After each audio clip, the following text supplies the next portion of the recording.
britânicos da terceira via. E não só no Brasil, mas da terceira via em nível internacional. Bem, no plano diretor, que eu não vou poder desenvolver aqui porque nós temos pouco tempo, no plano diretor está escrito com todas as palavras, né, tem todos os elementos que nós encontrávamos ali, tanto no neoliberalismo quanto na terceira via. Fala que o Estado não deve mais ser o garantidor das políticas, que agora ele deve ser apenas o coordenador, que a ideia é reformar o Estado. Então, a ideia da terceira via não é Estado mínimo, mas a gente precisa reformar. E também não é mais uma administração burocrática. Qual é a ideia de administração? É a administração gerencial. Trazem todos os elementos, inclusive tem a palavra quase mercado no plano diretor, trazendo todos os elementos que estavam lá no neoliberalismo e que continuam presentes, inclusive na Inglaterra, com muita força, via terceira via. Né? Via terceira via ficou péssimo, né? Ainda com a terceira via. Bem, mas o que nos interessa aqui é principalmente a questão da parceria público-privada. E o que diz no plano diretor da reforma do Estado? Diz que as políticas sociais são consideradas serviços não exclusivos do Estado. E, assim sendo, são de propriedade pública não estatal ou privada. Quem conhece o plano diretor sabe que tem, até nos meus textos, eu fazia questão de reproduzir no início, aquele quadro, que é um quadro que tinha assim, a propriedade estatal, não estatal, pública, não estatal.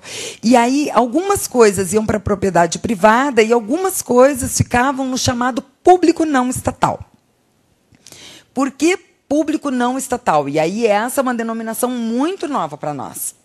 Porque não é considerado mercado, mas também não é mais considerado Estado. É aquilo que hoje nós denominamos de terceiro setor. Então, a ideia no Brasil das políticas sociais, vocês vão ver que já estava lá em 95 como passando para uma propriedade não mais estatal. Claro que, no nosso entendimento, porque tem-se aquele diagnóstico, enfim, e aí com todas as consequências que isso traz. Pode passar para mim. Bom, as consequências, então, para as políticas públicas é que elas vão ser muito mais focalizadas e emergenciais. Né? A ideia de que os direitos sociais materializados em políticas, que depois eu vou retomar com vocês, mas foi a nossa grande luta no período pós-ditadura, né? Nós lutamos por direitos sociais com políticas universais, enfim, né? E, a partir de agora, estamos quase que naturalizando o possível, como eu falo, né? Bem, já que não é possível políticas universais, o que nós fazemos? Não, então a gente repassa o dinheiro aqui, repassa o dinheiro ali, e aí, bem, as políticas estão sendo cada vez mais focalizadas. Então, essa é uma das grandes perdas, não só no Brasil, mas em nível internacional. Tá? Pode passar. Bom, aqui nós vamos parar um pouquinho, porque tem a ver com as nossas pesquisas. Tá? Nós estamos estudando dois grandes movimentos. Dois grandes movimentos, então, nas redefinições no papel do Estado e nessas fronteiras, novas fronteiras entre o público e o privado. Uma é a mudança de propriedade. Deixa de ser estatal e passa a ser público não estatal ou privado. E teve todo um movimento lá em 1995, que, inclusive, vocês estão estudando aqui, né, das OS, OCIPs, quer dizer, de passar, inclusive, algumas empresas que eram estatais passaram a ser, então, organizações sociais. No Rio Grande do Sul, passou recentemente, inclusive, pela Assembleia Legislativa, um processo, enfim, que encaminha quase tudo, pode virar público não estatal. E as pessoas não perceberam o que isso significava. Então, a universidade estadual já está sendo encaminhada para não ser mais de propriedade do Estado, a TV, E a gente observa que isso não acontece por acaso. Quer dizer, eu não sei como é que é aqui em Minas Gerais, mas, pelo que sei, também esse movimento já acontece há muitos anos. No Rio Grande do Sul, a gente tem a chamada Agenda 2020, onde os empresários se reuniram e fizeram um plano para os próximos 20 anos para o Rio Grande do Sul. E eles têm tudo marcado, assim. O que vão fazer no Legislativo, Executivo, Judiciário. E uma das questões era a chamada publicização, porque no plano diretor da reforma do Estado também assim chamava, publicização, que não é para tornar público, é ao contrário, é para tornar o que é público se tornar público não estatal ou privado.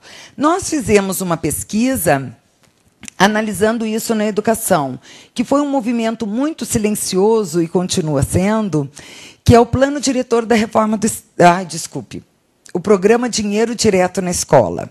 O programa Dinheiro Direto na Escola, que todos vocês devem conhecer, ele existe já desde 95 e ele repassa um dinheiro federal, um recurso federal, né, do salário educação, direto para as escolas.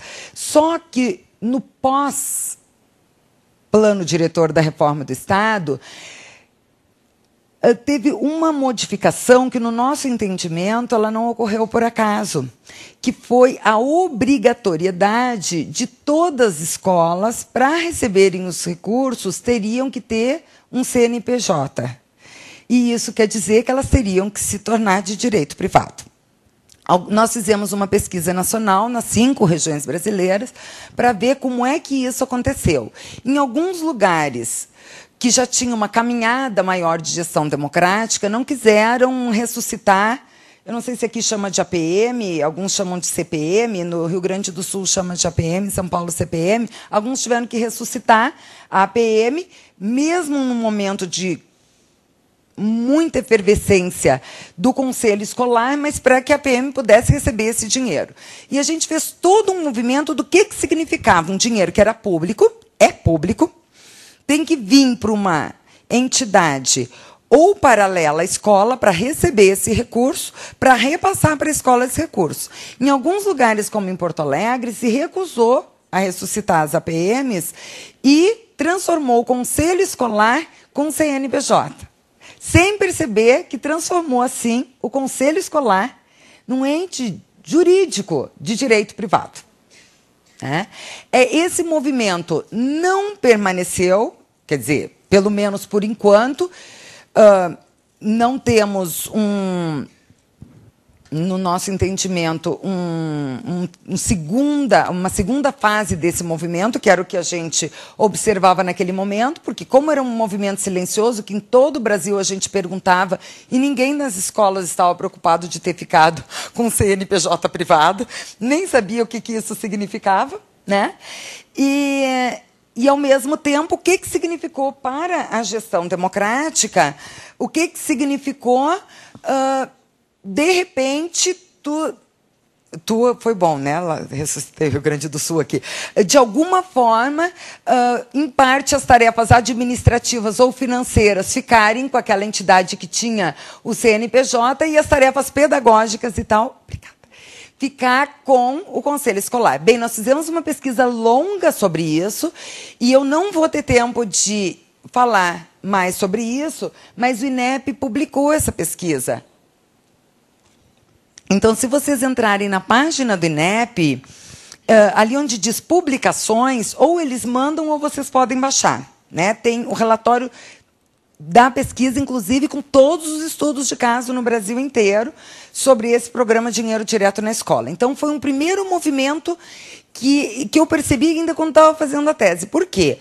Porque eu estava coletando os dados em Porto Alegre e vivenciei a loucura que foi em Porto Alegre tentar transformar os conselhos escolares e brigar na justiça. Eles brigaram com o MEC na justiça, voltou o processo judicial para que não precisasse transformar a escola em direito privado. E não conseguiram, senão não receberiam um recurso público. Então, como eu vivenciei isso naquela época, quando acabou a tese, a primeira pesquisa que iniciou foi essa, porque a gente estava percebendo que alguma coisa estava acontecendo de mais grave, né, na educação e de uma forma muito silenciosa.